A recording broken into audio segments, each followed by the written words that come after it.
Hello everyone, this is Neha Devnani here. Welcome back to my channel. Today in the sixth part of membership chapter, we will understand the topic which is termination of membership. Here, if I tell you the meaning of termination in simple words, then it is to end the membership of a member. So in this topic we will understand how to terminate membership, what are the ways of termination of membership. So we are beginning with the intro of this answer or say this topic. So let's read out the intro. The first point is when an existing member's name is deleted from the register of members, membership comes to an end. जब किसी भी member का नाम register of members में से निकाल दिया जाता है, डिलीट कर दिया जाता है, तब उस मेंबर की मेंबरशिप ख़त्म हो जाती है, मींस टर्मिनेट हो जाती है. Membership stands to be terminated under the following circumstances. Now we will read out the circumstances in which the membership of a member comes to end. So the circumstances are as follows.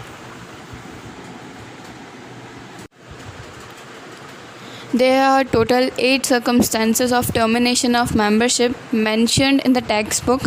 So in this video, we will understand only 4 circumstances of termination of membership, and the next 4 circumstances we will look in the upcoming video.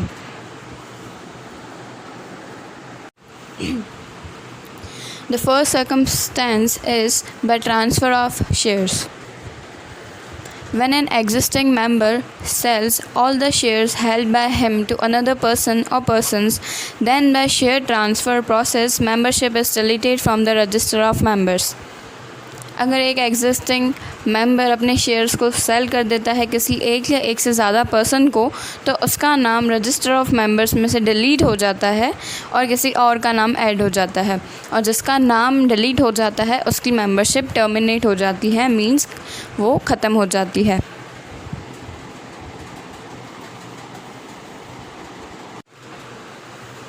The second circumstance is by transmission of shares. Transmission means ऐसा transfer जो law की वजह से compulsory करना पड़ता है. When a member passes away or becomes insolvent or is declared of unsound mind, then shares are transferred under the operation of law to the legal representative. अगर कोई existing member unsound mind declare हो जाता है या फिर insolvent या फिर उसकी डेथ हो जाती है, इनमें से कोई भी केस होता है, तो उसके शेयर्स उसके लीगल रिप्रेजेंटेटिव के नाम कर दिए जाते हैं और उसका नेम रजिस्टर ऑफ मेंबर्स में से डिलीट कर दिया जाता है.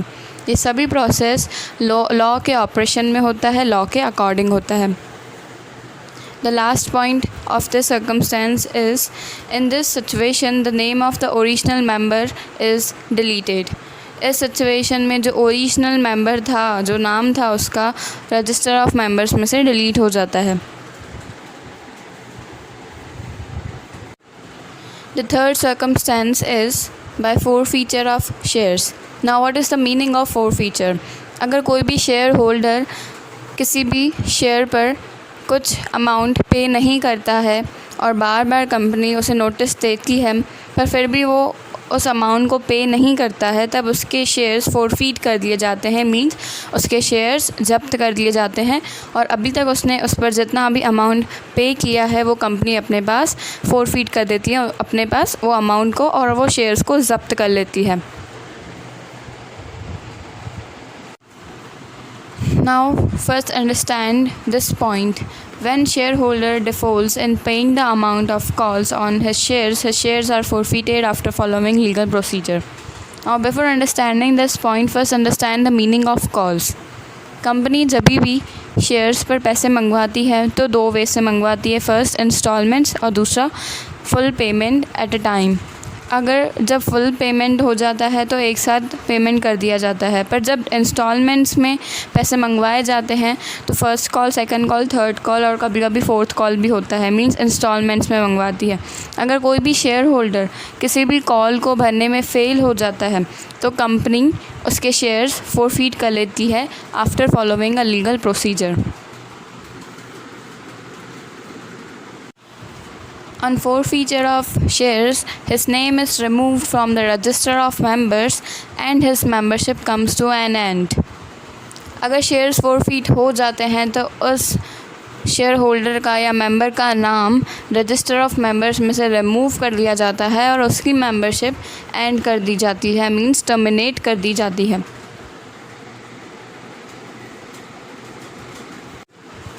Now, the fourth circumstance, which is by exercise of lien on shares. Now, what is the meaning of lien on shares?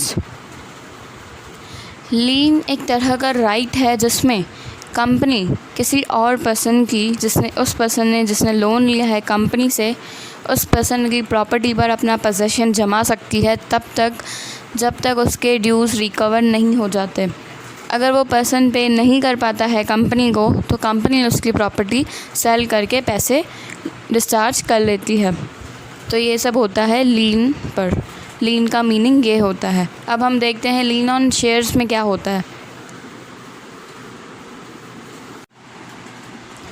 If there is a provision of lien on share in the Articles of Association, that is AOA of the company, and अगर company के AOA articles of association के provisions में lien on share आता है and company exercise this to recover its dues from a member by selling his shares, और company इस provision को use करती है अपने ड्यूज़ को रिकवर करने के लिए किसी भी मेंबर से bye selling his shares, his membership comes to an end when his shares are sold।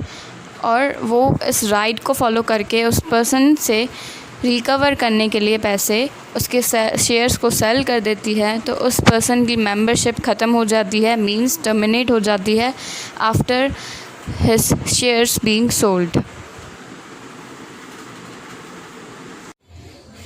Hence, these were the four circumstances of termination of membership. We will understand the remaining four circumstances in the upcoming video. So stay tuned, students. We will upload the upcoming video soon. And don't forget to do like, comment and subscribe to my channel. Thank you so much for your support.